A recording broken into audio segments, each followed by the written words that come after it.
नमस्कार, बहुत स्वागत है आप सभी का। आप देख रहे हैं आपकी बात मध्य प्रदेश और मैं जो है अभिलाष मिश्रा। आपको यह बताऊंगा कि इस नए कानून के आने के बाद आखिर विरोध क्यों हो रहा है। विरोध पहले भी था, लेकिन नए कानून के आने के बाद सरकार ने कहा कि तस्वीर बदल गई। सरकार ने कहा कि जितने भी वक्त पर बेजा कब्जे थे हमने हटवा लिए हैं या हम हटा रहे हैं। करोड़ों की आमदनी बढ़ाई जा रही है, बच्चों को अच्छी शिक्षा मिले इसके लिए उन्हें स्कॉलरशिप या लैपटॉप दिए जा रहे हैं, पेड़ पौधे लगा करके वक्फ की संपत्ति का सही उपयोग किया जा रहा है। लेकिन कांग्रेस के लोगों का या विधायक आरिफ मसूद का कहना है कि यह सब कागजों पर हो रहा है। क्या वाकई में नया वक्फ बोर्ड आने के बाद जो नियम बना है उसके बाद से वक्फ की संपत्ति में इजाफा हुआ है? मध्य प्रदेश देश का एक पहला और वाहिद राज्य बन गया है जिसने इस पूरे के पूरे प्रॉपर्टी को ऑनलाइन डाल दिया है। अब आप उनके पोर्टल पर जाइए और आपको पता चल जाएगा किस शहर में वक्फ बोर्ड की कितनी प्रॉपर्टी है, क्या उसका एरिया है, क्या उसकी कीमत है। और इसलिए सीएम मोहन यादव कह रहे हैं कि वक्फ बोर्ड बहुत अच्छा काम कर रहा है, लेकिन कांग्रेस कह रही है कि वक्फ बोर्ड के नाम पर छलावा हो रहा है, मुस्लिमों के हक पर सरकार ने अतिक्रमण कर रखा है और यह सिर्फ और सिर्फ दिखावे की कार्रवाई हो रही है। ऐसे में वाकई में असल मुसलमानों के लिए बनाया गया वक्फ बोर्ड क्या उनके काम आ रहा है ये जा रहा है उनके खिलाफ? इसी पर शुरू करते हैं आपकी बात।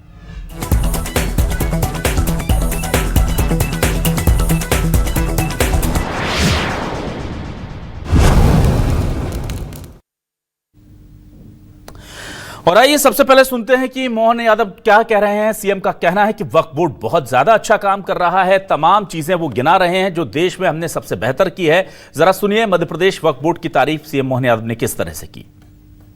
प्रदेश वक्फ बोर्ड द्वारा स्कॉलरशिप में 849 मेघावी बेटे बेटियों को आज स्कॉलरशिप मिलेगी। और स्कॉलरशिप वास्तव में ये केवल आर्थिक सहायता नहीं है, इसके भरोसे से आप भविष्य की एक लंबी छलांग लगाने के लिए, अपने भविष्य के सपनों को साकार करने के लिए शिक्षा के माध्यम से अपने जीवन के अंदर भविष्य में डॉक्टर, वकील, इंजीनियर और अलग अलग क्षेत्रों में आगे बढ़ने के लिए आपको सरकार की थोड़ी मदद है। मैं आप सबको बधाई देना चाहता हूं, आपका अभिनंदन करना चाहता हूं। वक्फ बोर्ड माननीय प्रधानमंत्री नरेंद्र मोदी जी के नेतृत्व में, माननीय अमित शाह जी के नेतृत्व में जितने बेहतर काम हो सकते हैं उन सारे कामों में वक्फ बोर्ड के अंदर नए कानून के सुधार के आधार पर पूरे देश में सबसे अच्छा काम कहीं हो रहा है। मुझे गर्व है वह मध्य प्रदेश में हो रहा है, हमारे लिए सौभाग्य की बात। मुझे मालूम है वक्फ बोर्ड की लेखा जोखा करते हैं ठीक ढंग से। उम्मीद पोर्टल भी आपने प्रारंभ किया जिस पे दर्ज करेंगे तो सारी प्रॉपर्टियों का हिसाब किताब आएगा। आपके माध्यम से वक्फ बोर्ड की संपत्तियों से अवैध अतिक्रमण हटाने का और कई प्रकार के काम करते हुए सभी प्रकार की हमारी मस्जिदें, दरगाह, कब्रिस्तान, अन्य दान की संपत्तियों का भी देखरेख ठीक प्रकार से करने की जवाबदारी वक्फ बोर्ड को है। और आपके इस कानूनों के सुधार के बाद तो और आय बढ़ी है। ऐसे में जब हम आगे जाकर के अपने इस आय को बढ़ाते हुए भविष्य के अंदर ऐसे दागदार माफियाओं से आपको मुकाबला करके समाज के हित में उनकी धनराशि सरकार के माध्यम से मदद लेकर के हमारे गरीब बच्चों के लिए लगाइए, इनको पढ़ाओ लिखाओ आगे बढ़ाओ, सरकार आपके साथ खड़ी है। वहीं इस पूरे मामले को लेकर के आरिफ मसूद जो कांग्रेस के विधायक हैं वो कह रहे हैं कि मुस्लिमों के साथ नया वक्फ बोर्ड जो है वो जो कानून है वो छलावा है। ये सब कुछ पेपर्स पर हो रहा है, जमीनी हकीकत कुछ भी नहीं है। उधर बीजेपी के प्रवक्ता अजय सिंह यादव कह रहे हैं कि मुसलमानों को असली हक अब हम दिलवा रहे हैं। ये बड़ा दावा करा था कि नया जो वक्फ अमेंडमेंट बिल लेकर आए उससे मध्य प्रदेश की वक्फ की संपत्तियों का संरक्षण करेंगे। हमने भी कहा था और वक्फ बोर्ड अध्यक्ष ने पहल भी करी, लेकिन मैंने खुद वक्फ बोर्ड अध्यक्ष से कहा था कि जो आप ये पोर्टल पर रजिस्टर्ड करा रहे हो ये प्रॉपर्टियाँ बहुत अच्छी बात है, आपने रजिस्टर्ड कराई, लेकिन आपने रजिस्टर्ड गजट बाई सर्वे नहीं कराई है। अभी भी वक्त है, वक्त रहते इनको चेंज करा के उस प्रॉपर्टियों को सुधरवाना चाहिए, तब अच्छा लगेगा। आज भी बहुत सारी जगह जो बहुत वैल्यूएबल जगह हैं उनका किराया वही लिया जा रहा है, उसमें भी कोई सही नीति अभी तक नहीं बनी है। ये जो आंकड़े जो इन्होंने वसूली करी है ये रूरल के अंदर नीलामियाँ करके जो कभी लोग देते नहीं थे, ये इन्होंने काम की शुरुआत तो करी है कि लिया, लेकिन वो भी पहले भी लेते रहे। सिर्फ हवाई स्कॉलरशिप तो हमेशा से देते रहे, वो देते रहेंगे। पार्टी और उनके नेता वक्फ के नाम पर सालों से बंदर बांट कर रहे थे, सरकारी संपत्तियों को हड़प रहे थे और यहाँ तक कि वक्फ के नाम पर मुस्लिम लोगों को भी धोखा दे रहे थे। वक्फ संशोधन बिल आने के बाद जिस तरह से काम हो रहा है, आज मुस्लिम बच्चे स्कॉलरशिप के माध्यम से डॉक्टर, इंजीनियर, विदेशों में शिक्षा प्राप्त कर रहे हैं। साथ ही वक्फ से जो संपत्ति मुक्त कराई गई है माफिया से, उसका भी देश के हित में और मुस्लिम संस्थानों के हित में उपयोग हो रहा है। तो ये वो लोग हैं जो वक्फ के नाम पर लूट मचाए हुए थे, उनकी लूट की दुकानदारी बंद हो गई है, इसलिए झूठ फैला रहे। तुष्टीकरण की राजनीति करने वालों को सरकार ने करारा जवाब दिया है। अब देश में जो भी होगा नियम संबद्ध होगा। और आइए अब देखते हैं हमारे आज के सवाल क्या हैं। सवाल लेकर आ रहे हैं आपके टेलीविजन स्क्रीन पर। सवाल ये रहे आपके सामने। एमपी में नए कानून से वक्फ बोर्ड की तस्वीर बदली, देश में सबसे पहले प्रॉपर्टी की जानकारी ऑनलाइन कर दी। अवैध कब्जा हटा, राजस्व बढ़ा, नए कानून से जरूरतमंद मुस्लिमों पर कितना फर्क पड़ा? असल मामला तो यही है भाई, कमाई हो रही है पर किसे मिल रहा है इसका फायदा? आरिफ मसूद बोले बिना नोटिफिकेशन मनमानी कर रही सरकार। बीजेपी बोली हमने बनाया अल्पसंख्यकों के हित का आधार। एमपी में वक्फ बोर्ड के नए कानून से कितने बदले हालात? प्रॉपर्टी, कमाई सब बढ़ी, फिर भी विपक्ष को क्यों ऐतराज? यह बड़ा सवाल है।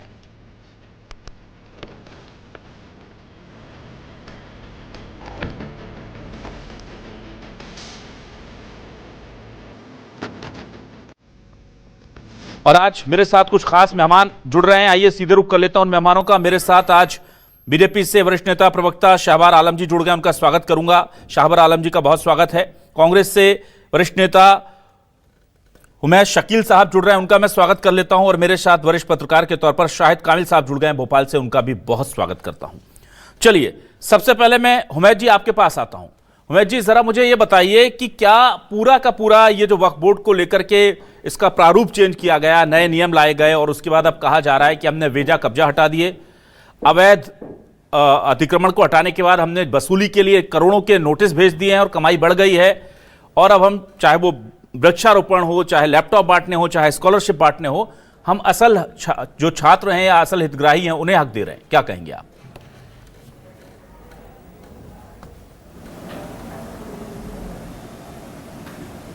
हुमैद जी की आवाज दीजिए भाई। जी क्या मेरी आवाज आ रही है? जी आप सुन पा रहे हैं आपको हुमैद जी।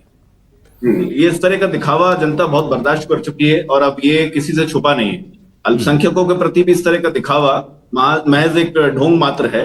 वृक्षारोपण करना इस संपत्तियों पर और ये सब जो नौटंकीबाजी है, ये अब ज्यादा चलने वाली नहीं है। आदिवासियों के जंगल काटे जा रहे हैं, जंगलों में जाके पेड़ काटे जा रहे हैं, अंबानी अडानी को जमीनें दी जा रही हैं, और एक तरफ यहाँ वक्फ की संपत्तियों पर वृक्षारोपण करके मुख्यमंत्री क्या साबित करना चाहते हैं, मुझे समझ नहीं आता है। ठीक है, इस तरह के स्कॉलरशिप बांटने का दिखावा महज एक दिखावा है, इससे ज्यादा कुछ नहीं।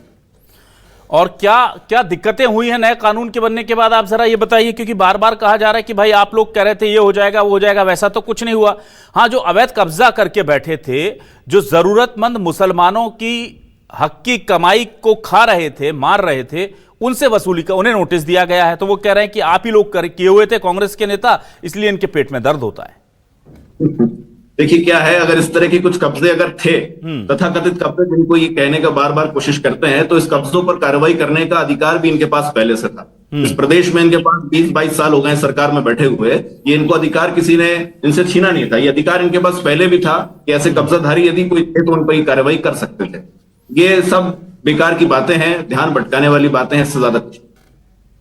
ठीक है, शावर जी आपके पास आता हूं। शावर जी, क्या खास कर लिया बड़ा सीएम साहब ने, जितनी दिल खोलकर तारीफ किसी निगम मंडल बोर्ड अध्यक्ष या उनके काम की हो, ऐसा पिछले तो 3 साल 2 साल 2.5 साल में मुझे नहीं दिखता। इतनी तारीफ, शानदार काम का उनको बताया गया है। ऐसा क्या अचीव कर लिया? पहला देश का हमारा राज्य बना है जिसने संपत्ति की जानकारी ऑनलाइन कर दी है पोर्टल पर। उसके अलावा हमने ऐसा क्या अचीव किया है?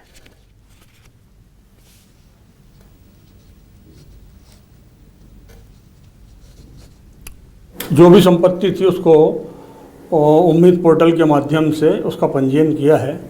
और सबसे बड़ी बात यह कि बोर्ड का जो उद्देश्य है कि वक्फ की जो संपत्तियां हैं उसमें पारदर्शिता लाना और जो प्रबंधन है वो जवाबदेह हाथों पर सौंपना, ये सरकार का उद्देश्य है और उसी पे काम चल रहा है। अभी तक होता ये रहा है वक्फ की संपत्तियों में कि कांग्रेस के लोगों का या अन्य लोगों का, जो दरगाहों की वक्फ कमेटियां हैं, जो खानकाहों की हैं, उनके जो प्रबंधक थे वो उन्होंने मनमाने तरीके से वहाँ पे उस पैसे का उपयोग किया और वक्फ को जो रिकॉर्ड में आना चाहिए था वो राशि नहीं मिली। इसी कारण से करोड़ों रुपए की जो है वसूली का नोटिस भी वक्फ बोर्ड द्वारा जारी किए गए हैं। आज रविंद्र भवन में जो कार्यक्रम था ये एक पहल है शिक्षा को लेकर कि अब वक्फ बोर्ड जो है मुस्लिम समाज के बच्चों पर सबसे पहले शिक्षा पर ध्यान देगा, ताकि मुस्लिम समाज के बच्चे भी डॉक्टर बने, इंजीनियर बने और साइंटिस्ट बने। APJ अब्दुल कलाम जो है वो बच्चों के आइडियल रहेंगे। इस प्रकार से आज एक कार्यक्रम जिसमें 849 छात्र छात्राओं को छात्रवृत्ति माननीय मुख्यमंत्री मोहन यादव जी द्वारा वितरित की गई है। और अब अन्य जिलों में भी इस प्रकार के शिक्षा पे काम देखेंगे और इसी प्रकार से वक्फ की जो वाक़िफ़ की मंशा थी वो मंशा भारतीय जनता पार्टी के माध्यम से सरकारें अब वो करने के लिए तैयार है और मध्य प्रदेश में इसकी पहल हो चुकी है। ठीक है, चलिए मैं शाहिद जी आपके पास आता हूं। शाहिद जी, आप बहुत अच्छे से भोपाल के वक्फ के दीनी और तमाम सियासी मसले समझते आए हैं। मुझे ज़रा ये बताइए शाहिद जी, पहले क्या था ऐसा, क्या सरकार के हाथ बंधे हुए थे प्रशासन के, या अब इस कानून के आने से क्या वाकई में रास्ता बहुत आसान हो गया है और इसके बाद सरकार के ऊपर चूंकि जिम्मेदारी थी कि हमने कानून में बदलाव किया है तो अब असर दिखना चाहिए, अंतर दिखना चाहिए, उस परिप्रेक्ष्य में इस कदम को देखा जाए और क्या वाकई में ठीक चीजें चल रही हैं वहां?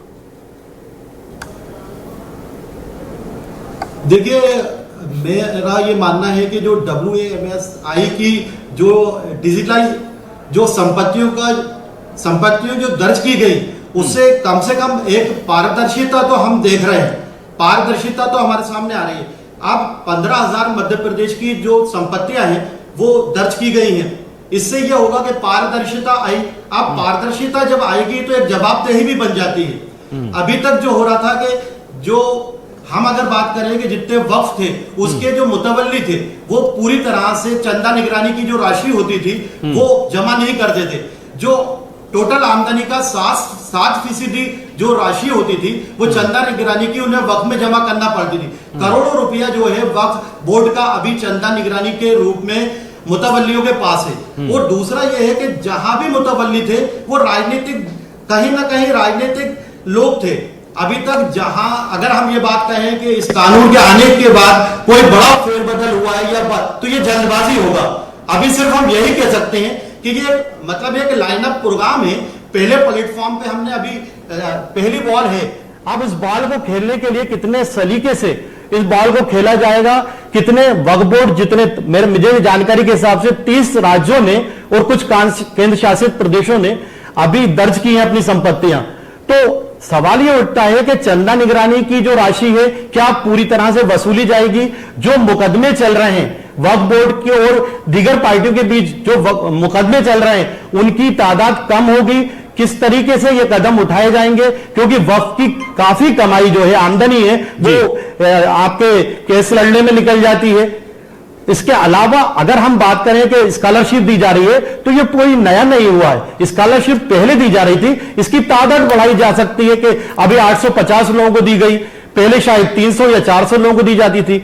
इसमें कई चीजें जो है पहले से थी, लेकिन इस कानून के आने से हो सकता है कि पारदर्शिता आएगी। हालांकि इसका जो विरोध हो रहा है, विरोध होने की जो वजह है वो राजनीतिक हो सकती है, मैं उसमें नहीं जाना चाहता। लेकिन मेरे व्यक्तिगत जो राय है वो उसमें ये मैं मानता हूं कि प्रॉपर्टियों के दर्ज होने के बाद एक पारदर्शिता आएगी, उसके साथ जवाबदेही तय होगी। और जो चंदा निगरानी की राशि जो नहीं दे रहे हैं, कई जगह ऐसे लोग हैं जिन्होंने वक्फ की प्रॉपर्टी को ही अपनी मान के बेच दिया। मैंने ऐसे कई मामले देखे जहां पर कि सरकारी रिकॉर्ड के अंदर वक्फ की प्रॉपर्टियां जो हैं सरकारी चढ़ी हुई हैं। तो ये बंदोबस्त को भी ठीक करना पड़ेगा। कई जगह बंदोबस्त में सरकारी संपत्तियां चढ़ी हुई हैं। ठीक है शाहिद जी, ठीक है, मैं वापस आता हूं हुमैद जी आपके पास। हुमैद जी, देखिए ये एक सुधार हुआ था और सुधार होने के बाद चूंकि गवर्नमेंट इसे अब टेक कर रही है, इसको लीड कर रही है, तो जाहिर सी बात है कि वो पैसा का जो फ्लो है वो अब उस दिशा में ज्यादा जाएगा। और ये बात तो हर मुस्लिम व्यक्ति जानता है कि वक्फ के नाम पर कितनी बड़ी लूट चल रही थी पूरे देश में। लाखों करोड़ों के किराया जो है वो टाइम पर नहीं मिलता था। हर चीज नहीं होती थी टाइम पर। अब अगर वो हो रही है और वक्फ की जो लोग हैं, जो उसका आपका मूल उद्देश्य है, मकसद है कि गरीब मुसलमानों की मदद करना, उस दिशा में ये बढ़ता दिख रहा है, तो आपको स्वागत करना चाहिए। पर जिस तरह से आरिफ मसूद कह रहे हैं कि ये सब पेपरों पर हो रहा है, जमीनी स्तर पर कुछ नहीं हो रहा, और सरकार कह रही कि हमने ऑनलाइन कर दी है चीजें, बड़ा विरोधाभास है सरकार के दावे और आपके आरोपों में। किसे सच माने? देखिए, तथाकथित लूट, तथाकथित कब्जा जिसकी बात सरकार कर रही है, जिसका दिखावा सरकार कर रही है, ये सब बातें महज एक धोखा है। क्योंकि वक्फ बोर्ड जो है वो अभी नहीं बना है, वक्फ बोर्ड बने हुए काफी समय हो चुका है और काफी लंबे समय से भाजपा की सरकार भी है। वक्फ बोर्ड की संपत्तियां भी वहीं की वहीं हैं। ये जो वक्फ बोर्ड की संपत्तियां हैं, ये मैं आपको बताना चाहूंगा, दोहराना चाहूंगा कि ये सरकारी संपत्ति नहीं है। ये वक्फ बोर्ड की अपनी संपत्ति है जो मुसलमानों ने, अल्पसंख्यक मुसलमानों ने जो है वक्फ बोर्ड को दान करी है ताकि मुस्लिम समाज का भला हो सके। तो ये संपत्ति किसी की निजी संपत्ति तो नहीं है। और इन संपत्तियों पे जो भी लोग हैं वो काफी पहले से हैं। अगर कब्जा कोई करा बैठा भी है तो उस पर कार्रवाई करने का अधिकार मैंने आपको पहले भी बताया, भाजपा के पास, इनके नेताओं के पास पहले भी था। ये लापरवाही क्यों करी? क्या इस जमीनों पे जिस कब्जे की बात कर रहे हैं, क्या कब्जा करने वाले भाजपा के नेता और भाजपा के लोग ही थे? इस कारण से ये कब्जा नहीं हटाया गया, इस कारण से क्या कार्रवाई नहीं करी गई, इसका जवाब भी इनसे पूछना चाहिए। ठीक है, बिल्कुल ठीक बात कही, मैं पूछता हूं ये जवाब जरूर।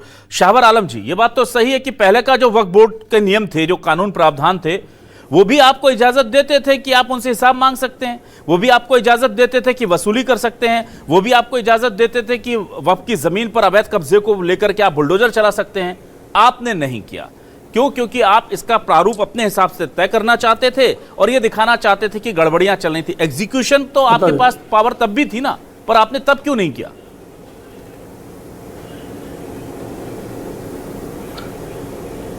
देखिए, पहले क्या था कि पंजीयन जो थे, उसका जो रिकॉर्ड था वक्फ की संपत्तियों का, वो सरकार के पास नहीं था। अब सरकार ने अपने हाथ में केवल इसलिए लिया है कि वाकिफ की जो मंशा है उसके अनुरूप ही सरकार काम करे। वाकिफ की मंशा का मतलब होता है जिसने उस संपत्ति को दान किया था, वो दान इसलिए किया था कि जो समाज के गरीब लोग हैं उनकी शिक्षा पर या उनके आर्थिक मामलों में या शादी ब्याहों में वो राशि जो है उनको उस राशि से मदद की जाए।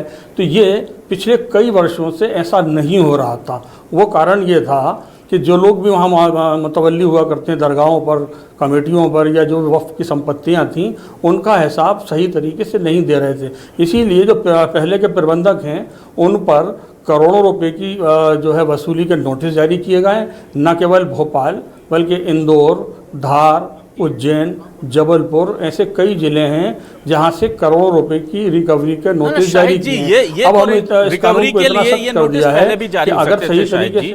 मेरा सवाल यही है कि पहले क्यों नहीं आपने नोटिस जारी किए? पहले किस कानून के प्रावधान ने रोका था? मेरी बात पूरी हो जाए जी। देखिए, पहले प्रबंधन जो है वो जो नया कानून है उसके माध्यम से नहीं था। पहले का कानून इतना लचक था कि जिसकी जो समझ में आता था वो करता था। अब भारत सरकार ने वक्फ की संपत्तियों में एक नवीन जो है कानून बनाया है, उसके अंतर्गत हम काम कर रहे हैं। तो अब जो वक्फ की संपत्तियां हैं वो हमारे पास में रिकॉर्डेड हो गई हैं और अब जो है सही लोग जो हैं उनके हाथों में प्रबंधन दिया जाएगा ताकि जो गरीब तबका है उसकी मदद की जाए। आज जो छात्रवृत्ति बांटी गई वो 849 लोगों को दी गई, शायद आंकड़ा सही नहीं बताया, तो आज 849 छात्र छात्राओं को जो है स्कॉलरशिप के माध्यम से उनकी मदद की गई, उनको सम्मानित किया गया है। ठीक है, चलिए ठीक है। इस तरह की स्कॉलरशिप वक्फ बोर्ड द्वारा पहले भी बहुत दी जा चुकी हैं और अगर आपको स्कॉलरशिप देना ही है अल्पसंख्यकों को तो आप मध्य प्रदेश का पोर्टल चालू करिए, वहां स्कॉलरशिप के लिए कई आवेदन पेंडिंग पड़े हुए, उन आवेदनों को क्लियर करिए, वहां पे स्कॉलरशिप दीजिए। ये दिखावा करना बंद करिए। ठीक है, शाहिद कामिल जी, मैं आपके पास आता हूं। शाहिद कामिल जी, क्या वाकई तो में जो 849 लोग कहां से आ गए? ना ठीक है, ठीक है शाहवर जी, ठीक है। शाहिद जी, मुझे ये बताइए, क्या वाकई में कानून में जो नए प्रावधान जोड़े गए उसके बाद ही ये इख्तियार मिला, ये अधिकार मिला, ये राइट मिला हमारे प्रशासन को कि वो जाकर के नोटिस इशू कर सके या बेजा कब्जा हटा सके, या ये प्रावधान पुराने वक्फ बोर्ड बिल में भी थे पर सरकार ने उस वक्त उसे सीरियसली नहीं लिया? देखिए, इच्छा शक्ति की कमी पहले से रही है। वक्फ बोर्ड के अंदर पहले भी कानून था और उस कानून को का जो प्रावधानों का, जो कानून का प्रावधानों का अमल नहीं किया गया आगे, और उसके अमल नहीं करने के पीछे भी काफी वजह हैं, क्योंकि राजनीतिक हस्तक्षेप होना, दूसरा दबंग लोगों का वक्फ संपत्तियों पर काबिज होना, जो कि वक्फ बोर्ड की हिम्मत ही नहीं होती थी, वक्फ बोर्ड की ताकत ही नहीं थी कि वो जाके वक्फ संपत्तियों से कब्जों को हटाए। दूसरा कारण जो था वो ये था कि जिला प्रशासन द्वारा सपोर्ट नहीं करना। जब अगर किसी वक्फ संपत्ति के बारे के अंदर अगर वक्फ बोर्ड की तरफ से कोई सूचना दी जाती थी कि कब्जा है या कोई अतिक्रमण है, तो वहां से पूरी तरह से जो उनको सहयोग मिलना चाहिए वो सहयोग नहीं मिल पाता था। इस वजह से जो वक्फ बोर्ड की जो प्रबंधन कमेटी होती थी वो अपनी इच्छा शक्ति कमजोर उसकी दिखती थी, और वो वक्फ संपत्ति से कब्जा हटाने के अंदर मतलब प्रयास नहीं कर पाती थी, और या कोशिश करती भी थी तो वो कोशिश कामयाब नहीं हो पाती थी। सब बेकार की बातें हैं। एक गरीब मुसलमान के घर पे बुलडोजर चलाने में आपको आपको कलेक्टर की, किसी आपको जिला प्रशासन की मदद लेने की जरूरत नहीं पड़ती है, और यहाँ वक्फ की संपत्ति पे कब्जा हटाने के लिए आप प्रशासन की दखल की बात कर रहे हैं। जब गरीब मुसलमान के घर पे बुलडोजर चलता है, अगर इस कानून के बनने से पहले जो भी हुआ है, आपको शायद याद होगा कि हाईकोर्ट और ट्रिब्यूनल में कितने केस चल रहे हैं।